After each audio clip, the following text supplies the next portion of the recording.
Ok.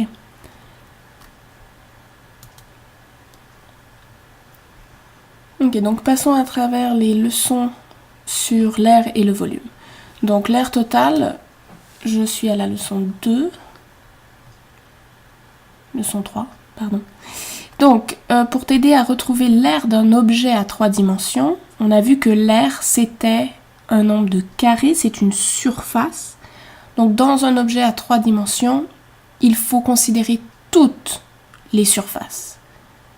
Donc, on a souvent recours au dessin pour nous aider à comprendre la structure d'un objet et à ne pas oublier de facettes. Par exemple, on peut développer, ou si tu peux imaginer que l'on déplie l'objet, cette technique s'appelle le développement. Donc un carré à 3 dimensions, ça fait un cube. Et si je coupais le cube, et tu peux le faire avec une feuille de papier, si tu le déplies, tu obtiendrais une figure à 2 dimensions semblable à celle-ci. Donc une figure qu'on peut écraser par terre, qui est plane, et tu te rends compte qu'elle a 6 facettes. Hein, donc là, tu revois les nombres qui sont ici. Donc le 1 est là. Ensuite, on a coupé sur le côté.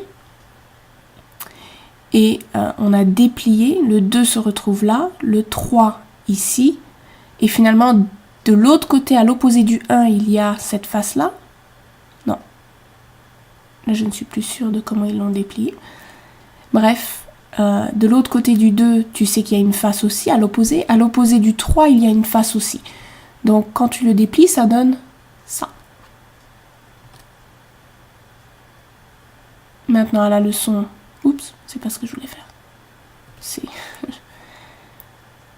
à la leçon 4, donc leçon 3. Okay. Il y a un problème de titre. Cependant, il se peut, comme moi, que tu aies de la difficulté à imaginer ce processus. Alors voici ce que je te propose. Établir le nombre de côtés de la figure, dessiner chacun des côtés. Tu n'as pas besoin de les coller ensemble, parce que c'est vrai que le cube tout à l'heure, les coller ensemble, ça peut devenir compliqué. Et évalue l'air de chacun. Donc par exemple, si tu as une figure comme ça, donc tu sais qu'il y a un côté qui est un pentagone, 5 côtés, on l'a redessiné ici. De l'autre côté, il y a le même, on ne le voit pas, mais il y a la même figure que là, à l'autre bout. Donc tu le dessines. On voit clairement ici un rectangle qui fait le lien entre ce côté du pentagone et l'autre, donc on le dessine. Il y a aussi un autre rectangle pour l'autre côté. On le dessine. Le côté d'en bas, on ne voit pas le rectangle, mais on sait très bien que de l'autre côté, le pentagone a aussi un côté en bas, et donc entre les deux, il y a un rectangle. On le dessine. De ce côté, même chose, on ne voit pas le rectangle, mais on sait que pour connecter ce côté du pentagone au même côté de l'autre pentagone, il y a un rectangle. Et un dernier rectangle ici, que l'on ne voit pas non plus, mais qui connecte les deux côtés du pentagone. Ce qui nous fait 5 rectangles, parce qu'il y a 5 côtés, donc les 5 côtés sont liés ensemble, plus les deux faces, les deux pentagones, les deux bouts. Donc ensuite, l'air de... oh, j'avais pas vu qu'il nous mettait les dimensions. Ok. Donc on sait que la longueur des rectangles, c'est 3 pouces. Longueur, 3 pouces. J'aurais aimé qu'il les marque sur les dessins. C'est ce que je te demanderais de faire quand toi tu fais tes exercices. Et les côtés des rectangles mesurent 1 pouce. Parce que tout le pentagone mesure 1 pouce. De côté. Donc on sait que les 5 rectangles, c'est 1 pouce fois 3 pouces pour l'aire du rectangle. Fois 5. Hein, quand tu as un 5 comme ça, c'est que le 5 multiplie tout ça. Donc ça, c'est l'aire d'un rectangle fois 5. Donc 1 fois 3 donne 3 pouces carrés. Donc chaque rectangle a 3 pouces carrés. Fois 5, 15 pouces carrés en tout pour tous les rectangles. Ensuite, les deux pentagones, ils te donnent l'aire du pentagone, j'imagine quelque part plus haut. Voilà. Sachant que l'aire du pentagone régulier équivaut à environ 1,72 pouces carrés. Donc on ne te demande pas de le calculer parce que l'aire d'un pentagone c'est un peu plus complexe. Si jamais, on ne te demandera pas de le calculer, mais si jamais dans ta vie on te demande de calculer l'aire d'un pentagone, on te donnera sûrement la formule. Ou la formule peut être trouvée en ligne. Donc ici, on a 2 pentagones et on connaît l'aire déjà, on n'avait pas besoin de la calculer, donc 2 fois cette aire-là. Donc les 5 rectangles plus les 2 pentagones, on additionne, ça nous donne 18,44 pouces carrés. Voilà. Maintenant.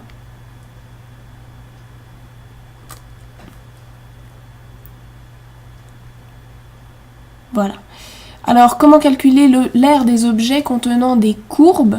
Eh ben, c'est la même chose. Dans ce cas, il s'agit de décomposer les figures pour isoler les différentes composantes courbées et ensuite d'estimer l'aire de chacun. Prenons l'exemple de cet objet-là.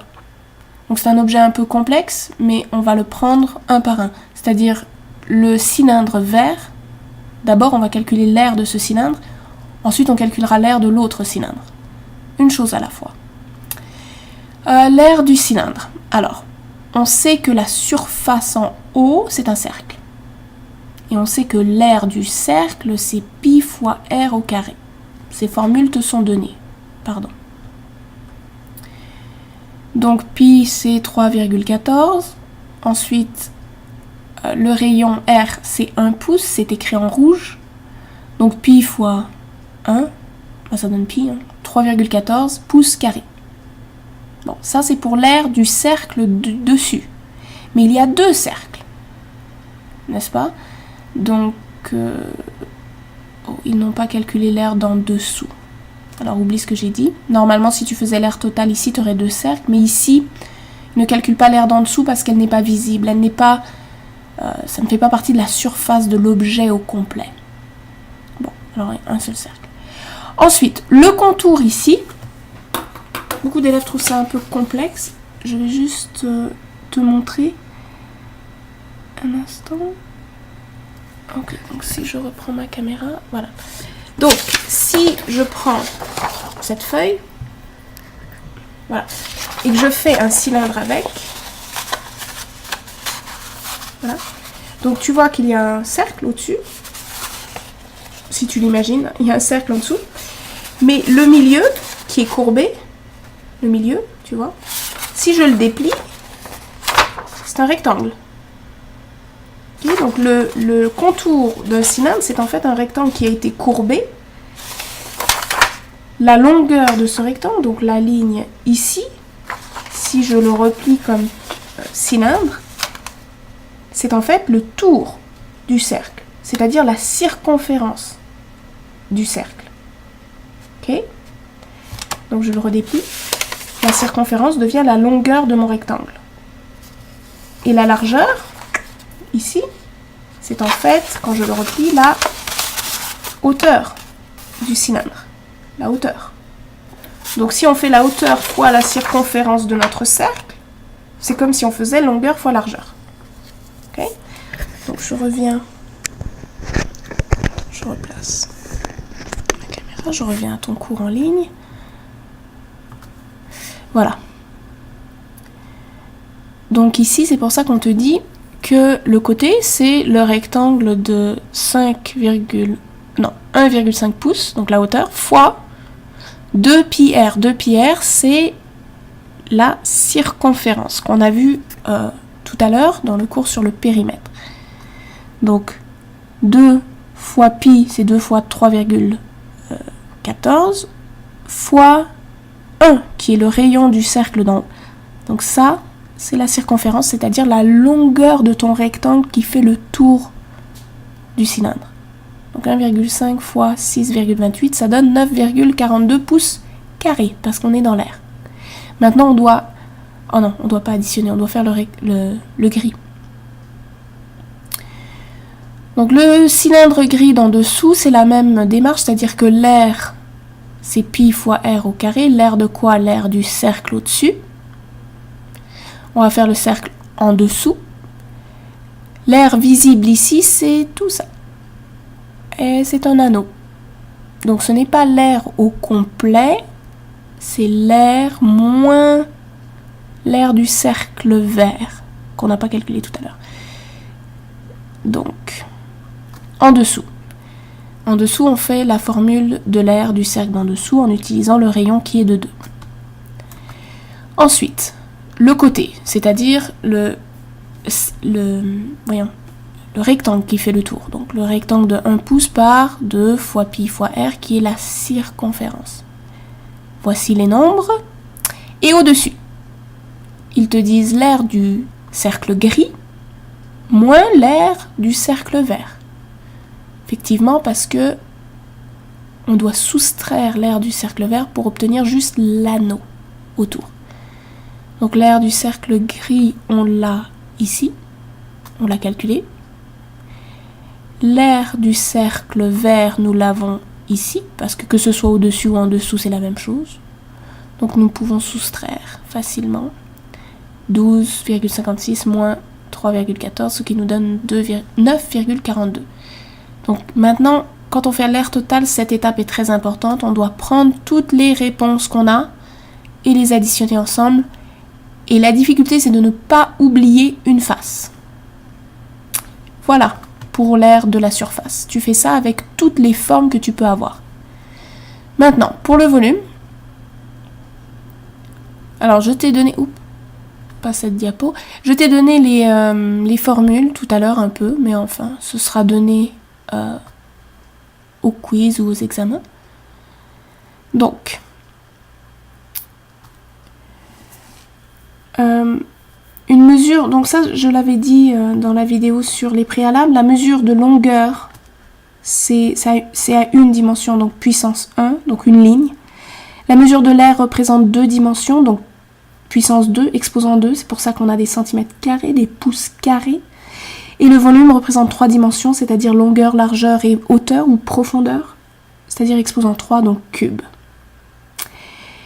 Donc on te donne quelques unités. Ici, il y a des unités du système des États-Unis impérial, donc l'once, chopin ou shop, pinte, gallon. Ensuite, millilitres dans le système international et litres.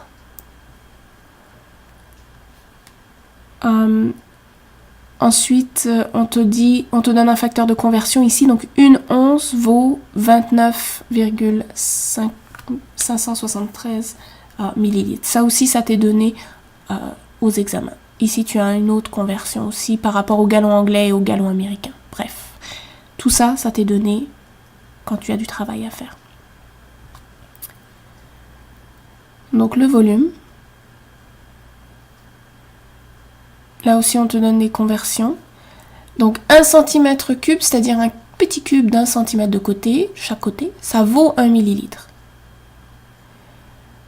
Et on te dit cependant, 1 litre vaut 10 cm3. Donc essayons de convertir certaines unités de volume, soit un contenant de capacité de 2,5 chopines impériales. Quelle est la valeur en litres? On te donne ça, donc dans tous tes examens, tous tes quiz, on doit te donner le facteur de conversion. Donc une chopine, ça vaut 0,568 litres. Donc 2,5 chopines vaut combien? Ou valent combien de litres? Donc je remets la caméra pour te le faire sur papier. Donc je réécris que une chopine vaut 0,568 litres. Si tu me demandes où j'ai pris ça, nulle part, on me le donne. Hein, et si on me le donne pas, je lève la main à l'examen, parce que je ne peux pas faire le problème sans savoir ça. Et je ne connais pas ça par cœur, personnellement. Donc 2,5 chopines, on te demande c'est combien? Quand tu as ça, c'est-à-dire tu as une égalité, plus un nombre, donc 3 nombres que tu connais et un point d'interrogation, tu mets ça sous fraction, pardon. Donc, une chopine vaut 0,568 litres. Donc, en haut, j'ai décidé qu'il y aurait mes chopines, donc je mets là, en haut, et en bas, j'ai décidé qu'il y aurait mes litres. Donc, je respecte ça. Mon point d'interrogation, ce sont les litres. Et 2,5, ce sont des chopines, donc je le mets ici. Et ensuite, je peux faire ma règle de 3, c'est-à-dire, je prends le nombre que j'ai du côté de mon point d'interrogation, je traverse pour aller chercher le deuxième nombre, je multiplie 2,5 fois 0,568 et je vais chercher mon dernier nombre, ça passe la barre des divisions, donc c'est divisé par 1. Divisé par 1 ne fera rien, donc tu n'es pas obligé de le faire, mais je dis toujours que si tu as un doute, fais-le, ça ne changera rien. Et ça donne 1,42, qui est ta réponse de ton point d'interrogation, c'est-à-dire 1,42 litres. C'est logique, hein, parce que si tu dis, bon, une chopine, je dessine ça comme ça, je dis une chopine. Si ça vaut 0,5 litres, et je te demande pour 2,5, ben, ça fait 1 litre. 2 chopines. Et à la troisième chopine, c'est encore 0,5. Donc en tout ici, pour 3 chopines, j'ai 1,5 litres. Donc c'est normal que pour 2 chopines et demi, la moitié de ça, ça me donne un peu moins que 1,5. Mon dessin n'était pas clair. Voilà. Ensuite, si on fait la prochaine conversion, ça me dit qu'une bouteille d'eau... Attends, je vais juste...